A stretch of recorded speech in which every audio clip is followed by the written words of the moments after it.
Hello, everyone. Welcome back to I See What You're Saying, the Disciplined Listening Podcast. I'm Michael Reddington, and today it is my pleasure to welcome our next guest, David Lund. David is the Executive Director of the International Association of Interviewers. He is also an interrogation instructor for Wicklander, Zalosky and Associates. He has over 35 years of investigative experience. His career includes senior leadership roles with Dick's Sporting Goods, Polo Ralph Lauren, Macy's, and others.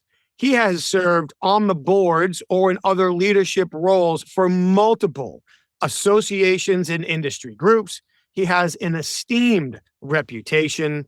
He is a great guy with so many insights, and I'm really excited to have him on the show today for lots of reasons, one of which is a little bit selfish. Because often when I'm interviewed, the first question I'm asked is, what is a certified forensic interviewer? Well, Dave is the perfect guy to answer that question because as the executive director for the International Association of Interviewers, he is also in charge and oversees the certified forensic interviewer designation. So in this conversation today, we're going to dive into what does it mean to be a CFI? What does it mean to have and apply an investigative mindset, both inside the world of investigations and outside in our business and family lives as well? Why investigative interviews really are and should just feel like another conversation, the importance of using science-backed interview techniques, and so much more. It's a great conversation. I'm so happy we're able to get him on here, and now I'm very happy to share the conversation with all of you. Thank you very much for taking the time to join us for another episode. We do really appreciate it. While you're here, please just take a second, like the show, subscribe to the show, share it with your network, leave us your feedback. We love to hear from you, please. Also, while you're on the internet today, take a quick second and visit our sponsors. First, you have HumanTell. Please head over to humantell.com and enter the code INQUASIVE25 for 25% off their best-in-class online training to recognize when people's emotions are likely shifting based on indications from their facial expressions and nonverbal communication. I've done it. I highly recommend it. And especially since we have David on the show today, if you're a professional interviewer, head over to certifiedinterviewer.com. That's where you will get all your questions answered about the International Association of Interviewers and their upcoming events. We've got Elite Training Day just around the corner. That's also where you can get all your questions answered about the Certified Forensic Interviewer designation. And please, before you leave the internet, head over to inquasive.com. That's where you can learn more about the programs our clients ask us to customize for their senior leaders, their sales teams, and beyond to teach them how to uncover the everyday confessions hiding inside all of their high-impact conversations. We appreciate you being here for another week. Thank you so very much. So let's get right to it. Without further ado, I introduce to you David Lund. David Lund, my man, it is so good to see you again. How are you? If I was any better, I'd be two people. How about that? Well, I guess it depends on those two people are, but we can have that conversation later. Seriously, man, it's always good to see you. I've never seen you without a smile on your face. I've never seen you when you're not teaching or helping or supporting somebody somewhere. You do such great work. You've had such an outstanding career. Thank you. Likewise. Well, thank you. And now I've got the chance to pick your brain on the record, and I'm really looking forward to it. So seriously, man, thank you for sharing the time. You bet. My pleasure. As we were talking before, nearly every time, Wayne Hoover gets the credit for getting the words always and never out of my vocabulary.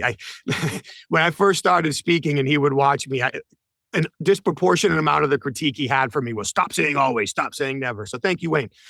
So I can't say always, but nearly every time somebody interviews me and we've never met before, they don't know who I am. Almost always the first question I get is, what is a certified forensic interviewer? Well, today, I'm talking to the man who's in charge of the certified forensic interviewer designation. So let's start it right here. Let's get it on the record. I'll give you my answer after, and then you can shoot it down and tell me why I've been wrong for all these years. All right. Well, you're probably not wrong because you've been a CFI for decades. So a certified forensic interviewer, or CFI, I don't know if it's my shirt, is a professionally trained individual who conducts investigative interviews. And the focus is really on integrity, on precision and effectiveness. And it really doesn't matter if they're uncovering the truth related to a violent crime, It might be a retail theft case, a workplace issue, any kind of high stakes conversation. CFIs are trained to use evidence-based techniques to gather what we like to say verifiable information and actionable intelligence, and really just get an accurate account of events while always respecting legal and ethical standards. CFI, for me, if in one sense, is the gold standard for interviewers in both the public and private sectors. I love it. I'm trying to write down as fast as you're talking, man. So obviously, I agree with everything that you said. Not that anybody else on the board cares about my opinion. But I love when you use the words precision and effectiveness. I think those are the two you use back to back there. I think that word precision especially stuck out to me. You called out high stakes conversations that can take, with victims, witnesses, suspects.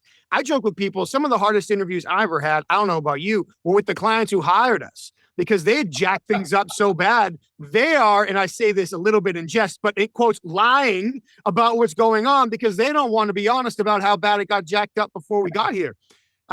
Evidence-based techniques. And then you said, was it verifiable? Information? Verifiable information and actionable intelligence. And actionable intel. I love that. All right, I'm going to start stealing those. But I think that's great. And we're going to talk about this coming up. It really does translate to any high stakes conversation. Think about a high stakes conversation where using precise evidence-based techniques that help you get verifiable information and actionable intelligence wouldn't be helpful. All the time. Negotiations, counseling a peer, maybe even delivering a performance appraisal. You name it. Anytime, any kind of leadership conversation you've got in the boardroom or the break room, you'll use the CFI skill set. I'm selfish, I'm biased, but I couldn't agree more. So when people ask me, what does it mean to be a certified forensic interviewer? I'll say, again, with a little bit of sarcasm involved, because it's the only way I know how to speak, that as a certified forensic interviewer, you should be able to be blindfolded, rolled out the back of a truck, and wherever you land, be able to conduct a successful, morally, legally, ethically consistent interview. Like that, for me, that's how I try to look at it, is to your high stakes conversation piece. It doesn't matter where you land. You should be able to take that blindfold off and use the techniques you've been taught to fit them to the context of the situation, to prioritize the truth and the health of the relationships above all else. So I actually love that. The only place that I might alter that is I'd inject the word conversation instead of interview. I love it. Walk off the back of that truck and be ready to conduct any conversation, because we both know, Michael, an interview is just that. It's just a conversation. And if you're following the core tenets of being CFI, you're actually concerned about building effective rapport, which leads to trust, right? You're concerned about bringing an empathetic mindset. We've all been there. We know why people might make decisions that they wouldn't normally make if it weren't for the circumstances they were in. We might not make those same decisions, but we know why people can feel that way. So, but yeah, it's any conversation. Love it. Change made. Done. End of story. You've convinced me. No, you're 100% right. And while we're here, I got to give a shout out to one of the first ever investigation managers I had, Adam Ostrowski, because I kept getting pushback from HR. I would conduct this investigation. I would go to them and I'd say, all right, well, I was actually a moron in the beginning. I would say, I have to interrogate this person. And she'd be like, what? And then I backed it off to interview, and that didn't help. And finally, Adam said to me, just tell her that you have to have a conversation. And all of a sudden, when I switched the word from interview to conversation, most of that resistance went away. So for the remainder of my career, even to this day, it was I have to have a conversation, help me with the conversation, looking forward to our conversation. That's the perfect word for it. And when you talk about how this really does apply across the board, one of the questions I like to ask people in engagements is, how many times a day do you ask people to share sensitive information under vulnerable circumstances in the face of consequences? Yeah, I love that. And you see them kind of look at each other and be like, well, I don't know, maybe all day long. Like 100%. all day long. It might not be sensitive to you. You might not perceive any consequences. But if your title, if any part of your relationship puts you in charge, well, then they're automatically vulnerable, susceptible to circumstances, and the information is sensitive. Really, when we are asking somebody to tell the truth about a regrettable decision, we're asking them to share sensitive information under vulnerable circumstances in the face of consequences. It's the exact same thing. To apply it across the board to conversations really is a genius way to look at it. You talked about bringing an empathetic mindset. Perfect setup. One of the questions I wanted to ask you was, how would you describe the CFI's investigative mindset? So if we're presented with the problem to solve, which really is what an investigation is, probably more than one problem to solve, but it's a series of problems to solve. What is the typical investigative mindset that a CFI should be bringing into that process? So, I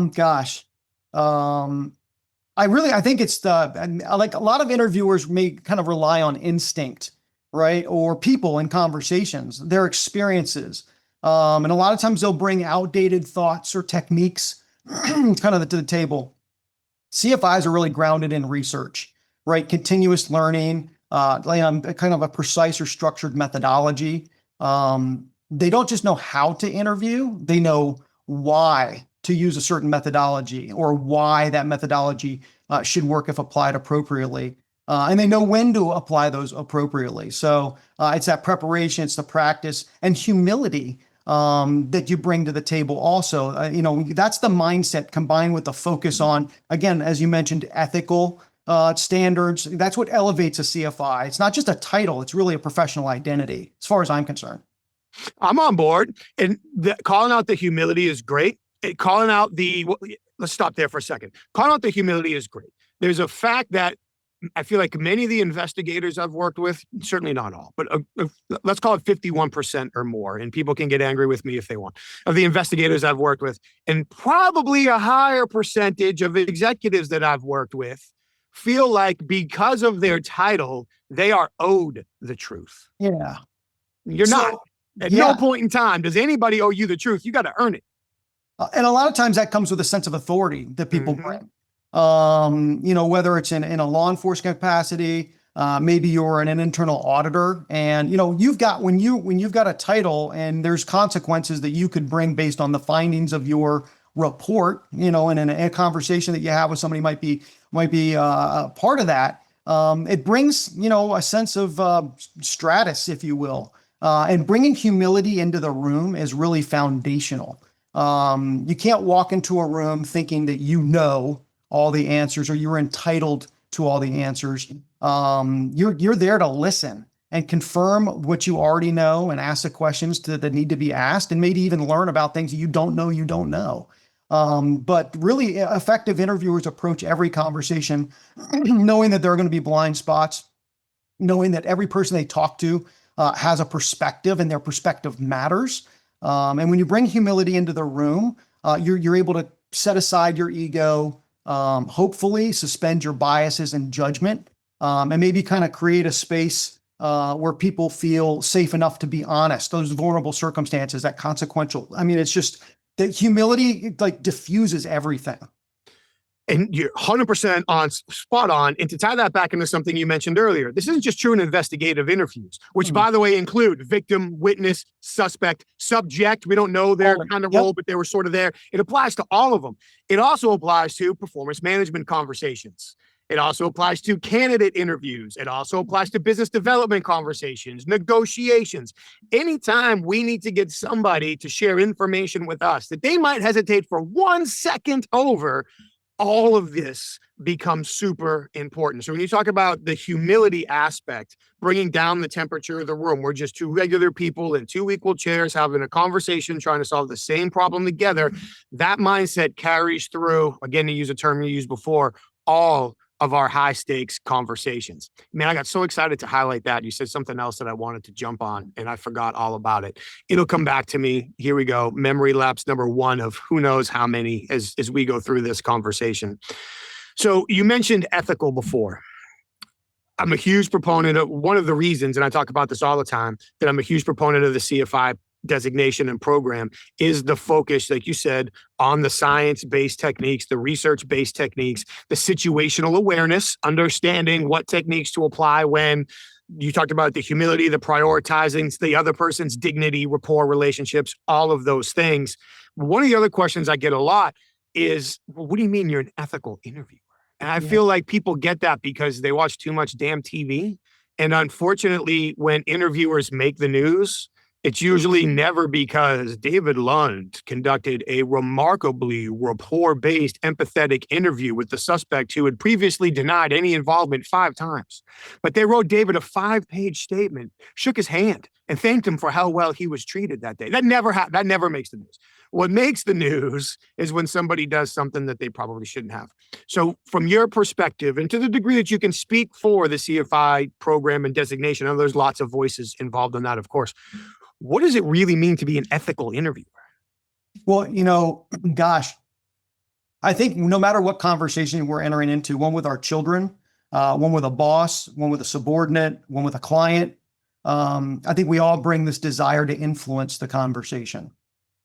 And there's a way to influence a conversation ethically. You don't want to apply, you think about it in a law enforcement environment, you don't want to be applying like false evidence techniques, Please. things like that. That's not ethical. But you can always influence it that way. We also want to make sure that to be ethical, that we're trying to keep our bias at bay. Everybody's got bias. We've got to work really hard to keep that at bay. And especially for an investigator conducting an investigative interview, a lot of times there's confirmation bias that'll seep in, and we need to be thoughtful about that.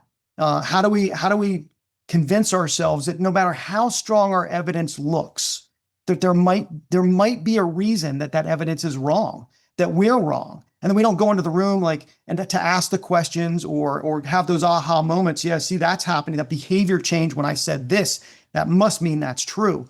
And we know in context that just isn't the same. It's not real. One way that I kind of trick myself into having more, call it ethically influenced conversations is by convincing myself that aliens and time travel could exist. So no matter how good my evidence is, and how far-fetched I think that aliens and time travel are, what if they are real? And what if they're at play here in my investigation? So it's a very weird way to balance your bias, but it keeps me grounded in the fact that my facts look like my facts. I have video, I have eyewitness testimony, I have all this information. How could it be anything different? Well, there could be aliens or time travel or time traveling aliens. Who knows? We got the full set. A couple of great points to make there, and I think I remembered a few things that I was going to skip over. But one quick tip to people that maybe don't do a whole lot of investigations. You said maybe I have video. You've probably gotten this so many times in your career. Phone rings, you answer it. Hey, David, it's so-and-so from such and such. I've got this investigation I really need your help with. We talked to them. They wouldn't confess to us. Will you come in and do it? Yeah, well, what do you got? Well, we got them on video doing X, Y, Z. And as soon as they say that, my heart sinks because I know what's coming next. Well, what did you do when you talked to him? Well, we showed him the video. And how did that work out? He said it wasn't him. Yeah, him and every other person that's ever been shown video of them doing something Not wrong. me. That's not me. Right. Keep it in your back pocket. I'm not saying you don't go there eventually if you don't have to, but please don't open up your conversation by saying, hey, this looks like you. Did you do this? Because that backfires 99.9% of the time. But to use that to work backwards, I used to love when people's eyeballs would spin when I would say, investigate to prove somebody innocent. Yeah. That's exactly what you do. You want to prove yourself wrong, right? Yeah. Because if I'm investigating to prove David Lund guilty, eventually I'll find something that looks good enough for me. Yeah. And I'll say, all right, let's go sit him down. Let's do it. But if I'm interviewing to prove you innocent, now I have to exhaust as many reasonably available investigative alternatives as I have. And then if after that, I can't say you're innocent, well, that doesn't mean you're guilty, but it means now we have a real good reason to have a conversation. So it's a more bias protected way to try to get there. We do all have biases. I listened to one presentation and the woman was fantastic. She shared her research with me after. So I'd sign off that we've got 175 cognitive biases hardwired into our brain that are there to help us make decisions as quickly as possible with as little effort as necessary that are consistent with what we already feel and believe. Yeah. So it's ingrained in us. I mean, it's designed to help us keep us safe and healthy, right? That's why they exist. That's it. So in order to put the guardrails in to overcome those are really important. So I love what you said about, again, using the science-based techniques. Earlier, you talked about, we don't have all the answers. We never have all the answers. No. I'm sure you do a bunch of these. People would send in videotapes or back in the day, they'd send in videotapes or they'd send in CDs. If anybody remembers those, I'm sure now it's MP3 files or something else, right? And they would ask us to critique their videos.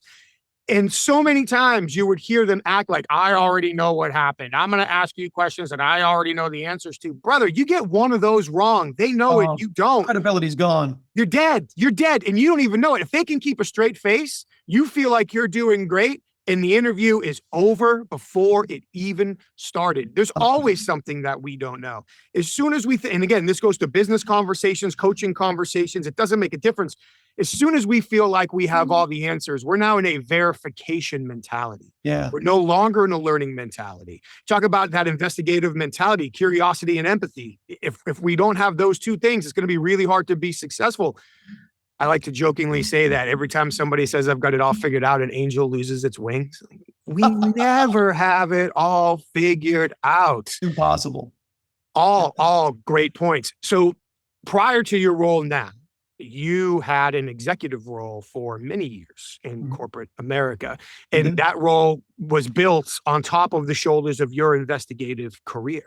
So what I would love to kind of shift gears for a second and ask you, in all of those board meetings and coaching sessions and vendor negotiations and the corporate man's life that you lived, how did these CFI techniques help you in those conversations? Oh, that's a great question. I'd have to say, from a leadership perspective, CFI strategies, if you will, can be deployed in culture improvement and communication. And it doesn't matter if you're dealing with your own team, with other teams, with senior executives, with folks in any part of the business. Any leader who embraces the CFI principles can, I would say, dramatically elevate the trust that they get and therefore performance. Think about strategic questioning, disciplined listening, influencing ethically, like we talked about. We shift as leaders from being directive to being engaged genuinely. I think as a CFI or a lifelong investigative learner, I've become more effective at reading a room. I've become more effective at putting things in place to reduce resistance or at least anticipate it. And then I also am able to adapt my communication styles in real time, right? And everything doesn't have to come out of being an interrogation, right? We just want to understand. And when we come at a mindset, and again with humility, our team members or the folks that we're working with across cross functions, they feel heard, they feel respected, they feel supported. When all that happens, culture gets better. When the culture gets better, accountability increases, misunderstandings decrease.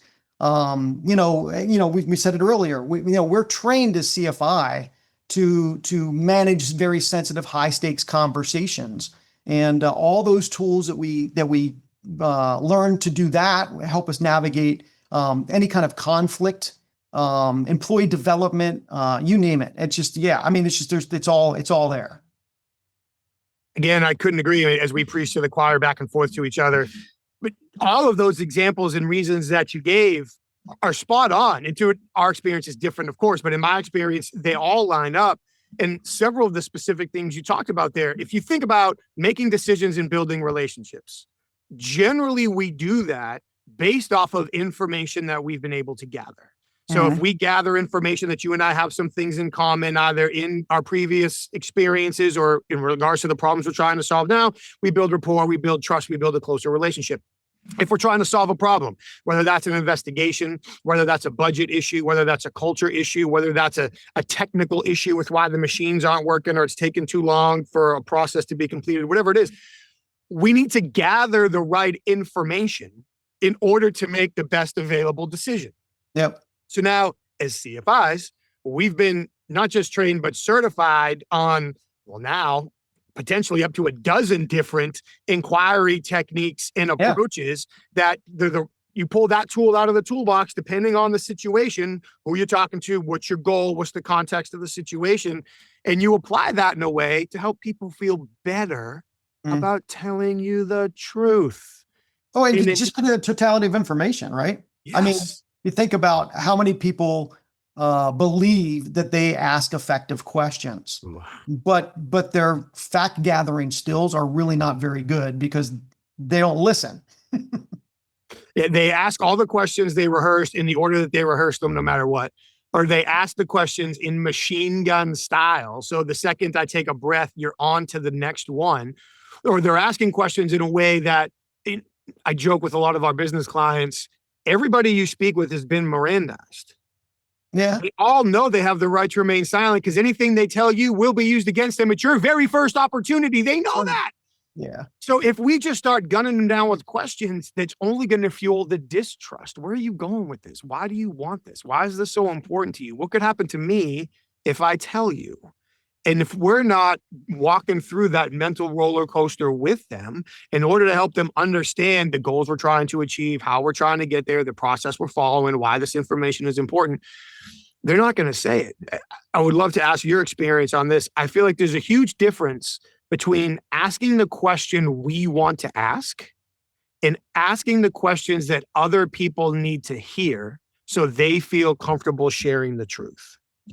Yeah. So I think that's one of the biggest problems with the questions that we ask is we go in trying to determine what we want to know instead of what they want to tell us. And when you start very broad with very big open-ended questions, they're going to tell you what's important to them. And we might not know that that's important to us also. We can eventually get to some more specific closed-ended questions to ask what we want to know.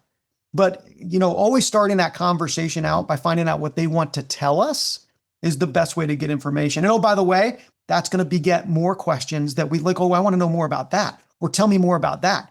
We're going to walk out of the conversation with so much more information that we even knew we wanted. And some of it won't matter. Some of it's maybe just contextual. Some of it's going to be important. And it is contextual in a way that maybe gives us a different impression or opinion of where the outcome of this investigation is going or where this performance conversation is going. Imagine, saying, hey, Bobby, why you come to work late every day? I want you to ask Bobby, hey, Bobby, tell me a little bit about what's going on outside of work with you. And just listen. Yeah, don't say a word. When I got my brain's going in 4 different places at one time coming off the back of that, but giving people, like you said, the chance to talk, even when you talked about it might not be important, it might just be contextual. Those little contextual pieces could become very important later. Yeah. At times and in conversations that we never anticipated. Yep. One of the things an answer that I gave to a previous question was I feel like as a CFI, in many ways, we're often building puzzles without knowing what the final picture is going to look like. Yeah. And if we try to envision what that picture is going to look like ahead of time, we're going to get that picture. Yeah. We're going to make it. Yeah. You're giving me a line. I got an elephant and I'm super proud of my elephant, even though that's not at all what you were talking about. So as I'm collecting these contextual pieces, they might be off to the side. I'm not sure if or where they might belong, but they're still here. They're still part of this conversation and they might become important today, tomorrow, next week. And in a lot of the meetings, I'm sure this happens to you. People are like, oh, where did you get that from? How'd you tie that together? Oh, I was listening. I was paying attention. And every conversation isn't a silo. It's a link in the chain of connected relationships and conversations and problems and outcomes. And you never know what link on what chain comes back and helps us at another time. Right. So as we talk about tools in the toolbox, let's geek out for the interviewers for a moment. So the CFI designation encompasses multiple interview and interrogation techniques. It's not just a one technique exam. Tools in the toolbox, people are different, problems are different, situations are different. So being able to choose the right tool for the right job at the right time is very important, not just for mechanics, but for us as well. So especially now as the science continues to emerge and change and evolve over time, please walk us through a couple of what you believe to be the most successful and adaptable interview and interrogation techniques that CFIs learn how to use. Oh, so great question. Well, to start, I just hit on it, but basic fact gathering, there's a huge deficit in the world with people asking the right questions at the right time.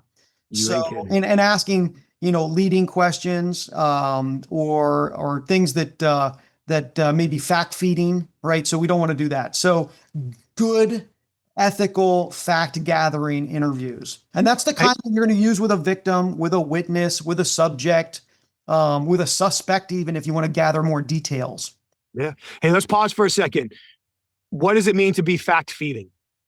Okay, so great. So if I would say something like, "Hey, Michael, where were you last Friday?" Right? I'd be, what are you thinking about? Where was I on Friday? Yeah, and then okay, and you're also thinking maybe something happened on Friday. Oh, sure. Yeah, what are you going for on Friday, and how do I keep myself out of that trouble? Yeah. So I might instead ask you, "Hey, Michael, tell me about last week," and you're going to tell me about last week, and maybe you'll get to Friday, and that's where I'm paying attention. But when you're telling me what happened on Tuesday and Wednesday, I probably don't care. Although there might be some important contextual information in there. What I want to do is get to Friday without letting you know that Friday is important to me. Yeah, without letting you know it's important to me, and without what's the word I'm looking for here? Without informing your response. So now you start giving me back what I gave you, and I accept it as fact, even though you're just reading off the menu and telling me this is what you're hungry for. It's not necessarily really what happened. So I appreciate you taking a second to talk about that, because if that flew over somebody's head, that's actually really important to go back to. So we've got the fact gathering, interviewing, which I couldn't agree more. A lot of people think they're really great at it. And I included have plenty to learn. Don't get me wrong, but huge opportunity there for lots of folks. What else?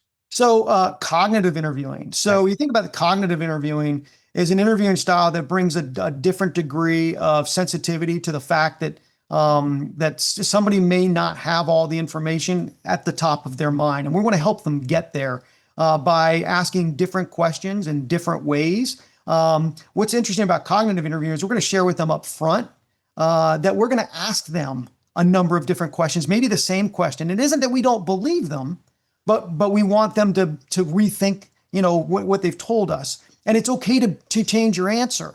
A lot of times people think, well, I said this one thing, so I have to keep it that way. We want to let them know, hey, look, it's okay to change your answer. Maybe tell us something that happened in reverse, or tell us a story from where you want to start it, because that's going to be most important to you. Or, hey, if you were in a different position in the room, how would you have seen something differently? If you were a bird overhead or there was a camera in the corner, what would it have seen? And so that's going to help draw out more and different information. Just to pile on the cognitive interviewing, I recommend that book all the time. Memory Enhancing Techniques, Geiselman and Fisher's book. It's written for law enforcement. So I tell people you got to kind of read it with a filter, because it's written just for cops. But if you can read it with a filter, the lessons there for anybody trying to acquire information from anybody who's hesitant to share it, they apply across the board. And on top of the different angles of questioning that you talk about, different ways we can kind of drop in to learn new information, verify information, whatever. One of the biggest things I took from that technique is, you touched on at the introduction, is how you go into a conversation to educate people, diffuse or disarm people, give them a little extra power or control before the conversation really starts, makes it so much easier for them to open up. And that's something that I apply in a lot of business development conversations, negotiation conversations, performance management conversations, and beyond. It's such a great technique and adapts so well to the high stakes conversations that you were talking about. So I've now interrupted you twice. Please continue. No, it's okay. It is very disarming. And by the way, if you do get the book, bring a magnifying glass, because it's printed in like 7-point font. So there's a lot of words in that book, but it's a spectacular read. So beyond that, you think akin to cognitive interviewing might be some trauma-informed interviewing. Like, when we experience trauma, we don't catalog memories the same way as we do when we're not in that state. And going to pull those memories out is often very difficult, and it's traumatic, right? It can be very distressful for somebody. So approaching that victim generally, or a witness to something, with great sensitivity, and also this mindset that, okay, this is going to be uncomfortable for everybody, and we're gonna support that person. Of course, there's a participatory interview. which is a fantastic interview to use if you just have a hunch or you just don't know. And it's a kind of a surreptitious conversation, if you will. You kind of sneak into where you want to go. It's reverse engineered conversation, very strategic. Takes a good amount of planning and preparation to get to it, but there's a tremendous amount of opportunities to apply that in all walks of life and in situations. Primarily when you want to find out if somebody knew something at the time that they did something that they maybe knew it was wrong or they knew better. Motivational interviewing. A lot of times motivational interviewing is very important. A lot of times at adolescents or people who are ambivalent to the conversation, they don't know. I don't know if I want to participate or not. I'm not quite sure. And we have to find ways to help them be motivated by themselves to participate, not get tied up in our own kind of aggression, if you will, or influence to have them talk, but make it their decision to talk to us. And then there's the well-adopted WZ method of interviewing. So a very conversational, non-confrontational interview that's got an accusation in it, right? But how do we get there without pointing a finger and sticking it in their eye? Yeah, and it's you talk about the well-evolved WZ, and I don't think I've taught it since, well, could be almost 10 years now. No, it's not quite that long. So it was well-evolved when I was there, and I know it's well-evolved since then. I got an email from somebody who I barely know not too long ago, throwing out an accusation about the WZ method. And I got to put it to rest clearly, thoroughly, and immediately. And one of the things that I was really able to fall back on was the evolution, that it continues to take into account the new science, the new experience. We can go back throughout the years interviewing suspects to learn about their experiences, not about like what crimes they did or not. Always staying updated with the science, the psychology behind it, all of those things that are so important. So that's, bread and butter technique for many of us to start right there. But with all of those techniques, and I try not to cut you off every time on the back half of that list, with all of those techniques, I think there's a very important common denominator that sometimes goes overlooked and applies to every high stakes. Well, most, I got to stop saying always, never, and every. Thank you, Wayne. Most high stakes conversations, close to all, is that as long as you know where the conversation needs to end, it doesn't matter where it starts. Doesn't matter. If they have something that they really want to say, let them get it off their chest, because they're not going to listen or entertain any other ideas until they do. If they're too nervous or scared and they don't know where to start, well, walk them into it and let them start wherever they want. It doesn't matter. The ice is broken. We're in the water. We'll figure it out. You talked about giving people control and agency. The more agency they have in the conversation, the less fearful they are, the safer they feel, the more trust they're physiologically willing to generate. At that point, their brain's producing less cortisol, more oxytocin. We actually have a chance at building trust here in this conversation. So this whole like old school mindset of I need to have control of the conversation. I need to dominate the control. I need to be the authority. An overwhelming majority of the time, that works against us.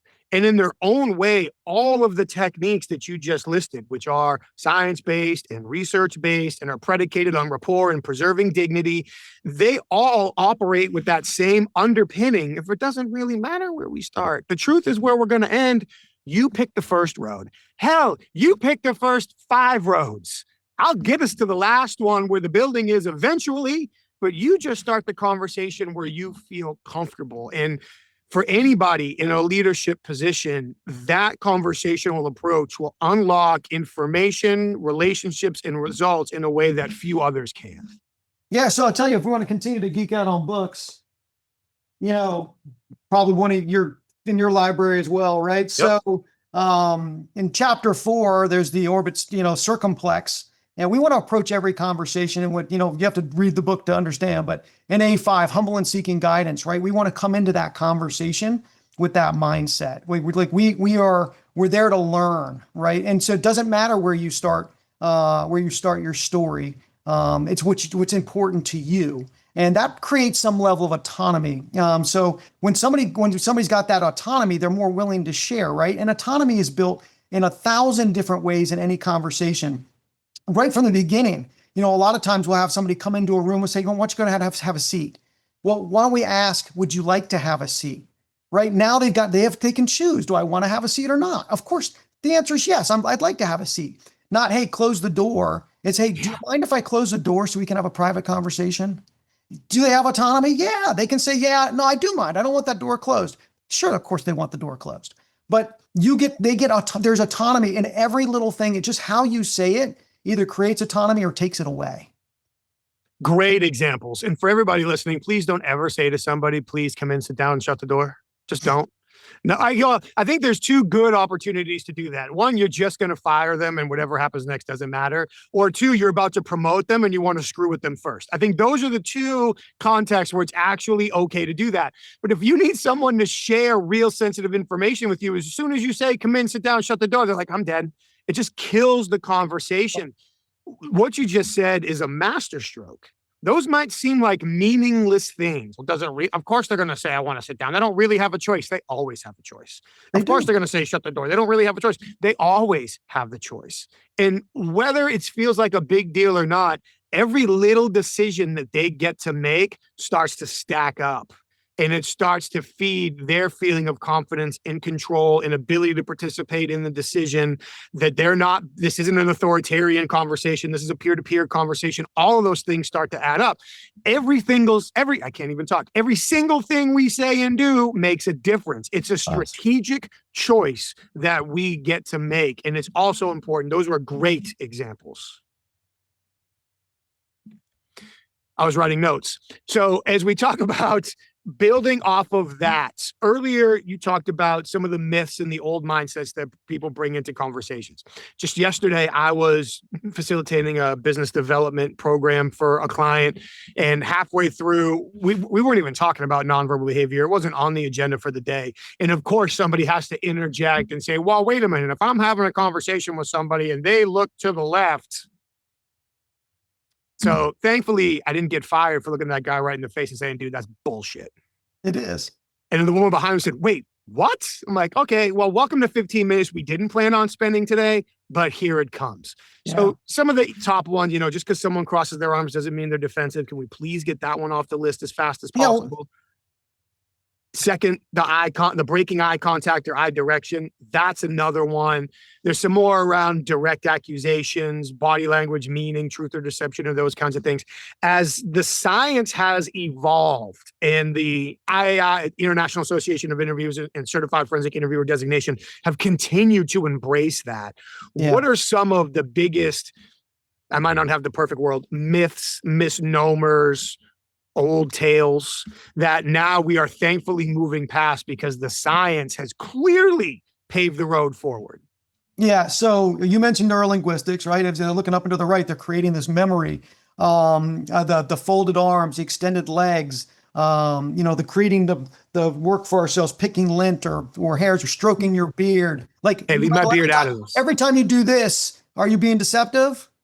No, I have OCD. I can't stop touching my beard. So everything's in context. I ask people all the time, like, what are some of your kids' tells? If they're not telling you the truth, how do you know? And they're like, oh, they break eye contact, or they look down, or they, play with their watch or their ring or their jewelry. It's all in context. When you're around people that you know and love a lot, you'll know how they behave differently when they're being deceptive, because you've seen it again and again and again. You can't expect to have that in a 1 minute, 2 minute, preamble conversation. As soon as somebody folds their arms halfway, into their introduction, like, what does that mean? It means absolutely nothing, and outside of the context that it might come up in. So, so neurolinguistics, the body language, all that stuff. It's not to say that behavior isn't real and it can't be a data point, because it can be, but it has to be in context. You have to have a behavioral baseline that can be developed relatively quickly, but you got to caution yourself that, again, that's the confirmation bias piece that seeps in. You say something and they go like this. You're like, oh, in your own mind, you're like, aha. And I can't tell you how many times in my younger career, there was a chapter dedicated to that stuff that we used to teach at WZ. There's a whole chapter on that, and it's gone now because it's not perfect science. Could it mean something? Yes. Could we test a little bit more to see if it replicates and maybe solidify that data point? Sure. But just because somebody looks up and to the right or folds their arms or extends their legs or strokes their beard doesn't mean they're lying to you. No, and statistically speaking, it's far more likely to mean any other number of things besides that. And I used to love when people would say, even just go back to like how crimes can occur. And for people that have studied the WZ method, you know what we're talking about. I won't bore everybody else with the unintentional 5-minute lesson, but you give a list of how crimes that can occur and then someone reacts to it. And then somebody in the session or an investigator we were working with would say, look, he's lying right there. Brother, how could he be lying? He didn't say a word. Nothing. He reacted to something I said. That doesn't mean he's lying. That means that apparently, based on what he did, that thing I said probably made him uncomfortable. And we can make a list of reasons why that might have made it uncomfortable. And we can start testing hypotheses in different ways throughout the conversation. But he's not lying. He didn't say a word. Yeah. And when you factor in Tim Levine's research, among others, I forget the statistic. It's something like 80%, but don't take that to the bank. When you interview people about their experiences, it doesn't have to be investigative interview, family conversations, business conversations, whatever. You ever have a conversation with somebody and you knew they were lying? Yes. Well, how'd you know they were lying? Well, they broke eye contact. They twitched their foot. They said they were somewhere. I saw them somewhere else, whatever. Sometimes it's just verifiable intelligence. I told you that I was at home on Wednesday and you saw me at the gas station. So for a fact that what I'm saying now isn't. But outside of that, somebody gets a feeling that they're not getting the whole story, but then they verify it later with evidence. Yeah. Verifiable information or actionable intelligence. And then we rewrite history. I knew he was lying when he looked down to the left, scratched his nose, and wiggled his toes. No, you didn't. You knew he was lying when you went back and verified that feeling that it gave you, that suspicion, for lack of a better word, that it gave you at the moment. So for people to really understand, I can't highlight this enough, what you just said, context is king, context is queen. Any behavioral cluster or group can mean any number of different things depending on the context that it happens in. And if we are ignoring context, not only are we ignoring science, but we're ignoring the totality of the situation, the truth, and we are burying ourselves in our biases. Yeah, we're pushing the wrong buttons for sure. That's for sure. Experts in behavioral analysis in the interviewing realm are only 54% accurate. They're only 54% accurate. So better than a coin flip, right? But they're 90% sure of themselves when they're inaccurate. So, it's something to think about. It's certainly an interesting thought for sure. So as the CFI program has continued to evolve, and the interviewing industry, thankfully, has continued to evolve, we've made leaps and bounds. I'm really excited about where the CFI program is now. You and I have talked about that any number of times. Here's a hypothetical question. Where do you think it's going? Where do you think the science of interviewing is headed next? It's interesting. I think it's going to get even deeper into the rapport-based component of this. I think empathy is going to become an even bigger part, and they're huge parts of the evolution today. But we're also learning more about dealing with neurodivergent populations, dealing with adolescents who have not got a completely, formed brain, and their decision-making processes are different, and their thought processes, their desire to please. I think you rewind the film even just a decade and it felt like one size fits all. And that's just not the case. And so I think we're going to see interviewing become a lot more personal to fit the needs of the interviewee, not the interviewer. Which is the direction for any high stakes conversation. We are in the communication, experience, cultivation business. If we want somebody to say or do something ethically, we want them to make the right decision, have the right behavior, tell us the truth, those types of things, then they need to have the experience that's necessary for them, not for us. It doesn't matter what I'm comfortable with, what I want to say, what I want to do. I've got to figure out how to connect with them the way that they need to be connected with in order to make the next decision, and not just comply and say, okay, fine, but to commit and walk us through like what they're going to do, how they're going to do it, all of those things moving forward. I don't know about you, but I think about some of my time in the interview room, and anytime somebody said, fine, I'll tell you, whatever comes next is almost immediately discounted. Right. I'm not saying it's untrue. It's very little, if anything. It could be a distraction. Like they're Yeah. just trying to, but it's also a sign that, okay, psychologically, they've had enough at this moment. So I actually likely need to turn down the heat a little bit. I need to work on rapport a little bit. Maybe I need to give them a little bit more agency in the conversation because now the ice is cracked. Yeah. But I can't just accept that and go high five somebody in the hallway. Well, And say it's they're done. testing. They're testing. Yes. Like, are you going to buy this? Yes. Like, are you just going to be satisfied with me saying yes to something? And the same is true in the workforce. The same is true at the dinner table. Fine, I'll do it. Might feel like a win, but pretty soon it's going to be a loss. Yeah, it's not a win with confidence for sure. It's not a win with commitment. It shouldn't feel good. It should feel like cheating. Yeah, it's a potential step in the right direction. Yeah, but it's not the end of the conversation. It's not the win. Yep. I love everything that you've shared today. I really am. And I've said this before and I'll say it again. I'm so happy to see the work that you're putting into the association and the designation. And I know you're not doing it alone for all the other folks that are listening. You've got a great team that's doing it with you. But I'm very happy for the leadership role that you've taken in the process.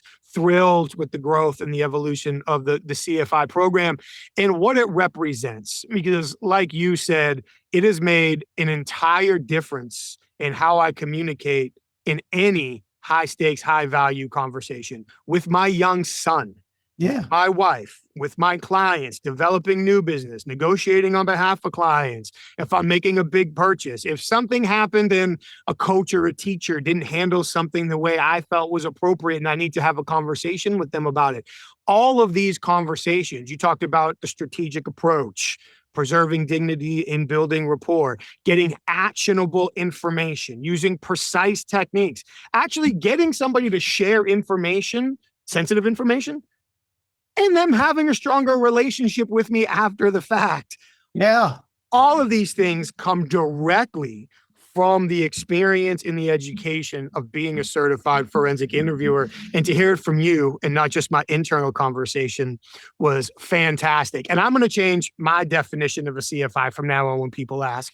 I'm going to use conversation and I'm going to work in what you talked about, the precise execution and the actionable intelligence. It's so very important. So what I would love to do now is give you a chance to promote.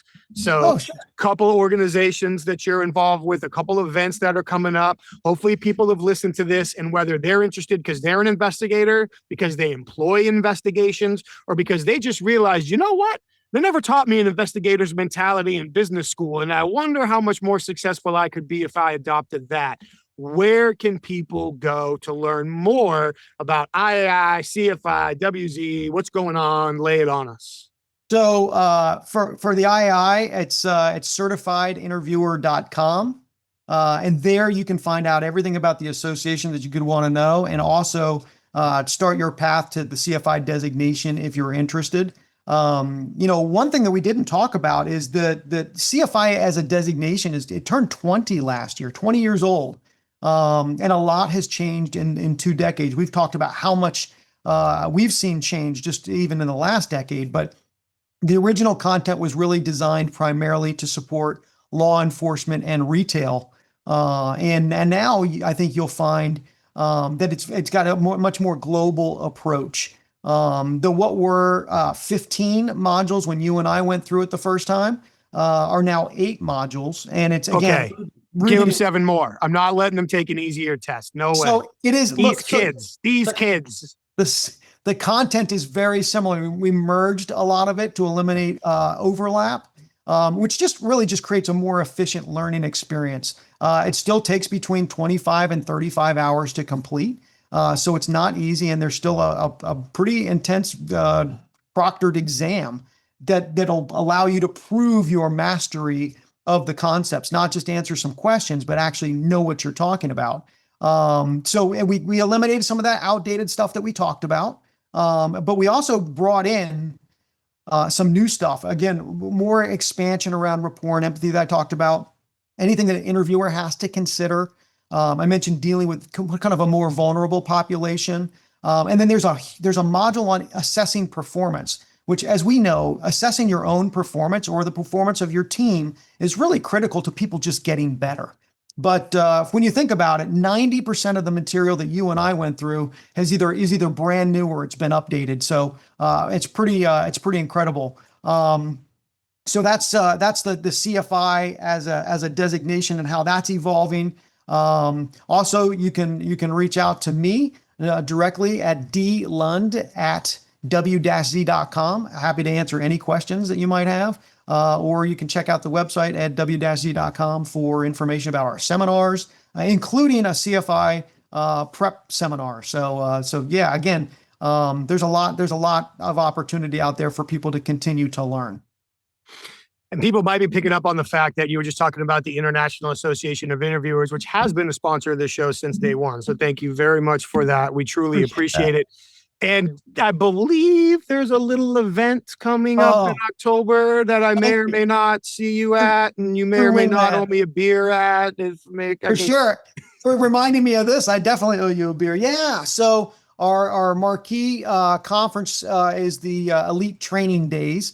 It'll be in Chicago this year on October 14th, 15th, and 16th.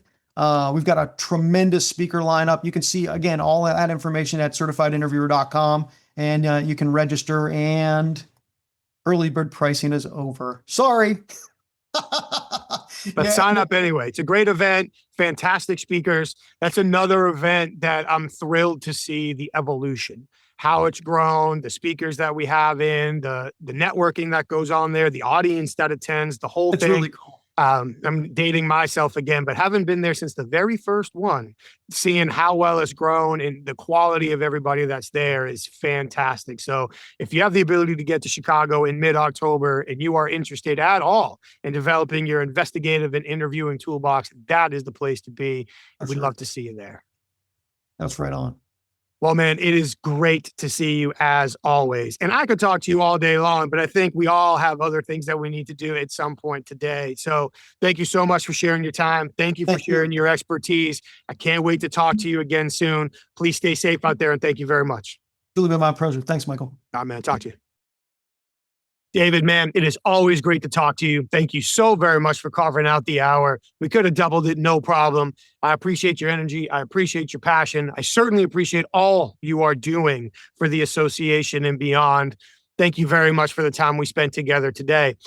I could go back and cover so many things we talked about, but just to highlight a few things real quick. I love how you gave us the opportunity to talk about the importance of developing that investigative mindset and applying it in really any problem-solving situation.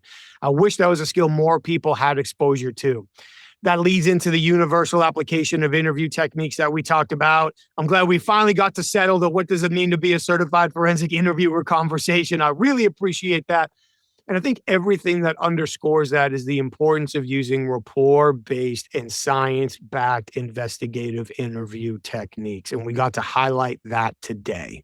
So thank you so much for the time. Thank you so much for the conversation. I can't wait to see you in Chicago in just a couple of weeks. Thank you. And of course, thank you to everybody that took the time to be here today. We appreciate you showing up week after week for these conversations. And hopefully this was another example of taking some perspectives and experience that might be outside what you've heard before and integrating it into how you guide your important conversations from here forward. So while you're here, we'd be grateful. Take just a second, like the show, subscribe to the show, share it with your network. As always, please give us your feedback. We would love to hear more from you. And check out our sponsors while you're online. Please head over to humantel.com. That's where you can learn more about their online training to recognize when people's emotions are likely shifting by recognizing changes in people's nonverbal communication and facial expressions. I highly recommend it. I've done it all myself. Go check it out at humantel.com and enter the code Inquasive25 for 25% off. Professional interviewers, after listening to Dave, please head over to certifiedinterviewer.com. Not only is that where you can get all your questions answered about the Certified Forensic Interviewer designation, and you can learn everything you need to know about the International Association of Interviewers, that's also where you can sign up for our Elite Training Day, which is just around the corner, just outside Chicago, with a lineup of great speakers, a wealth of networking opportunities, plenty of chances to connect and learn from other professional interviewers. Sign up before it's too late over at certifiedinterviewer.com. And finally, while you're online, please head over to Inquasive.com interrogation.com to learn more about the programs our clients ask us to custom facilitate for their senior leaders, sales teams, and more to teach them how to uncover hidden value in all of their high impact conversations. It's all there at inquasive.com. Thank you very much. We really appreciate you being here for another episode. Stay safe, take care of each other, and we'll see you next time.